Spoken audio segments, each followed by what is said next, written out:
ವೃಶ್ಚಿಕ ರಾಶಿ. ಭಾಗ್ಯಸ್ಥಾನದ ಗುರುವಿನಿಂದ ದೈವಬಲವಿದ್ದು ಮನೋನಿಶ್ಚಿತ ಕೆಲಸಗಳು ನಿರ್ವಿಘ್ನವಾಗಿ ನಡೆಯುವುದು. ವಿವಾಹಾದಿ ಶುಭ ಸಮಾರಂಭಗಳು ನಡೆಯುವುದು. ಉದ್ಯೋಗ ವ್ಯವಹಾರದಲ್ಲಿ ಕೆಲವು ಅನುಕೂಲಗಳು ಉಂಟಾಗುವುದು. ಆರ್ಥಿಕವಾಗಿ ಉತ್ತಮ ಅಭಿವೃದ್ಧಿ ಇದೆ.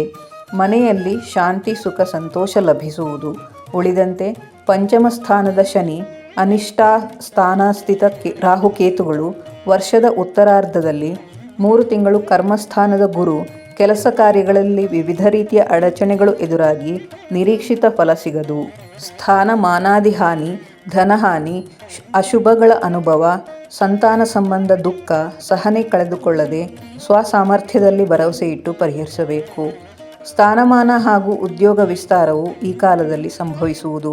ಮಾತಾಪಿತರು, ಗುರು ಹಿರಿಯರ ಕುರಿತು ವಿಶೇಷ ಜಾಗ್ರತೆ ವಹಿಸಿ. ಶನಿಯು ಜನ್ಮರಾಶಿಯಿಂದ 5ನೇ ರಾಶಿಯಲ್ಲಿ ಸಂಚರಿಸುವ ಕಾಲದಲ್ಲಿ ಸ್ವಜನರಲ್ಲಿ ವೈಮನಸ್ಯ ಉಂಟಾಗುವುದು. ಇದು ವಿದ್ಯಾಭ್ಯಾಸ ಕುಂಠಿತಗೊಳ್ಳಲು ಕಾರಣವಾಗಬಹುದು. ಮಕ್ಕಳಿಗೂ ಉತ್ತಮ ಕಾಲವಲ್ಲ. ವ್ಯವಹಾರಗಳಲ್ಲಿ ಕೆಲವೊಂದು ಹಿನ್ನಡೆ ಉಂಟಾಗುವ ಸಾಧ್ಯತೆ ಇದೆ. ಮಕ್ಕಳ ವಿಚಾರವಾಗಿ ಸಮಸ್ಯೆಗಳು ತೋರುವುದು. ಶನಿ ಶಾಂತಿ. ಶನಿ ರಾಹುಕೇತುಗಳ ಪ್ರೀತ್ಯರ್ಥ ಯಥಾಶಕ್ತಿ ದೇವತಾ ಸೇವೆಗಳಿಂದ ಶುಭವಾಗುತ್ತದೆ.